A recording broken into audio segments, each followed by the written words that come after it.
I'm Ben Leichtling, president of Bullies Be Gone. We're going to talk about how to get the bullies gone from your life. Specifically, we'll talk about how to protect your kids from becoming cyberbullying caused suicides. I'm not going to list the huge number of kids that have seen school officials, teachers, principals, district administrators fail them. The huge number of kids who knew what was going on and either piled on or remained bystanders or spectators. I'm not going to list the number of times the mild physical bullying wasn't stopped, so the bullies got emboldened and moved on to severe physical bullying and to cyberbullying.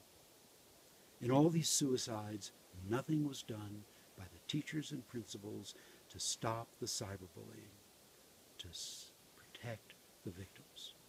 We all know what inevitably happened. The targets saw no way to stop it. They gave up hope. They thought their lives would be ruined forever, and they took their own lives. Instead, I'm going to focus on what we as parents can and must do, especially when faced with school officials who won't do what they're responsible and liable for. First, you must take cyberbullying seriously, as life-threatening. Don't let it get blown off as merely social drama. Insulate your kids from further attacks while you help them. Immediately talk to the teachers and principal. Send them emails documenting the conversations. Talk to local police.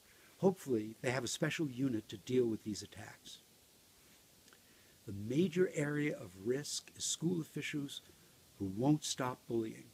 Some are strong and determined, but more won't help you protect your kids. You'll have to be brave and determined to overcome your reluctance to force them to act. You'll have to learn skills about how to get real effective action. Beware. Teachers and principals often think that doing a process, like having an assembly or lecturing kids, is enough. Process is never enough. Process is never enough. Only results count. Only stopping the bullies counts. Understanding bullies, psychological explanations for cyberbullying, lectures to the perpetrators are not solutions. Stopping cyberbullies is the only solution. Don't be stopped when teachers and principals claim they can't do anything because it didn't happen on campus. Beware of phrases like, "We're aware of the situation," or "We're addressing the issue," or "We're educating our students." Their processes and pious words mean nothing. The only test is, has the bullying stopped? Notice, are the bullies having to change their behavior, or is your kid, the target, having to change her behavior in order to protect her? If it's your kid who has to change, things will get worse. In order to make do-nothing teachers and principals act, you must learn what they're afraid of and use that knowledge to force them to take effective action. We must do two things for our kids. One, give them hope, reassurance, and certainty. Reassurance that it's not their fault. It's always the fault of the rotten kids. It's always the fault of the do-nothing principals. Hope that they can stay strong enough and clever enough to get the bullies in trouble. Certainty that they can have wonderful lives long after school.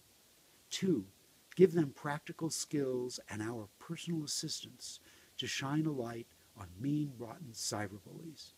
In general, don't talk to the cyberbullies' parents.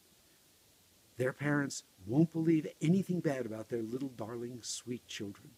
They'll minimize and protect their kids from any consequences. Help the police do your talking for you. Learn to resist. Be strong, courageous, and determined.